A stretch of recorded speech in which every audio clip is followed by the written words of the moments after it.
آج کا جو وظیفہ ہے جی وہ بہت خوبصورت، ہر گھر کی ضرورت، اور ہے بھی سید گھرانے سے۔ ماشاءاللہ۔ اور سید گھرانہ بھی کہاں سے شروع ہوتا ہے؟ اللہ کے نبی صلی اللہ علیہ وسلم کے پاس ایک صحابی آیا اور آ کر کہتے ہیں یا خیر البریہ، اے مخلوق کے عظیم ترین معزز ترین ہستی۔ آپ نے فرمایا ذاک ابراہیم، وہ تو میرے دادا جی ابراہیم تھے ماشاءاللہ علیہ الصلاۃ والسلام۔ ماشاءاللہ۔ تو آپ نے عاجزی اختیار کرتے، اگرچہ آپ کا مقام اللہ نے بہت اونچا رکھا ہے، سارے نبی اور رسولوں کے سردار آپ کو بنایا ہے، لیکن آپ کی عاجزی دیکھیں۔ آپ نے فرمایا مخلوق میں سے سب سے بہتر وہ تو میرے دادا جی ابراہیم علیہ السلام تھے۔ ماشاءاللہ۔ یعنی بڑی صاحب ایک چیز اور ابھی میں نے آپ سے سیکھی کہ عاجزی بھی سنت ہے۔ عاجزی آپ نے اختیار کرنے کا حکم دیا۔ ماشاءاللہ ماشاءاللہ۔ سنت آپ کا اخلاق تو ہے اور آپ نے امت کو حکم بھی دیا ہے کہ تواضع ہو جائے، عاجزی اختیار کرو۔ ٹھیک۔ اور پھر ایک صحابی نے آ کر کہا اللہ کے رسول من اکرم الناس، لوگوں میں سے سب سے معزز کون ہے؟ آپ صحابہ کا خیال تھا کہ آپ اپنا نام لیں گے، تو آپ نے فرمایا سب سے معزز کا پوچھتے ہو تو معزز وہ ہے جس کے والد بھی معزز ہیں، جس کے دادا بھی معزز ہیں، جس کے پردادا بھی معزز ہیں۔ اللہ کے رسول وہ کون؟ فرمایا یوسف علیہ السلام، خود بھی نبی ہیں، والد گرامی یعقوب علیہ السلام بھی نبی ہیں، دادا جی اسحاق علیہ السلام بھی نبی ہیں، اور پردادا جی ابراہیم علیہ السلام بھی نبی ہیں۔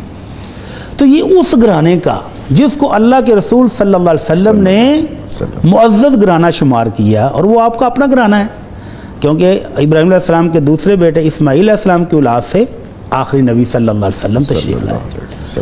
تو آپ نے فرمایا کہ وہ وظیفہ جو بھی میں بتانے لگا ہوں یہ اس گھرانے کا ہے۔ وظیفہ ہے کیا؟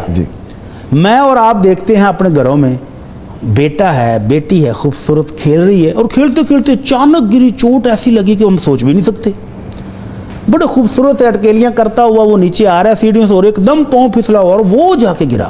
یہ کیا ہے؟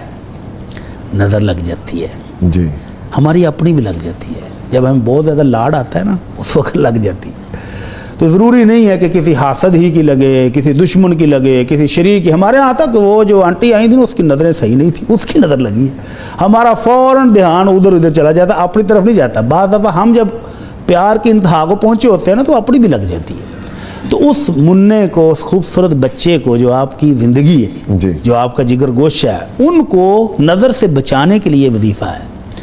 اور اللہ کے نبی صلی اللہ علیہ وسلم اپنے دو پھول، فرمایا حسن اور حسین رضی اللہ عنہما، یہ اللہ نے مجھے دو پھول دیے ہیں دنیا میں، تو آپ اپنے ان دو پھولوں کو بھی وہی وظیفہ پڑھ کر دم کیا کرتے تھے۔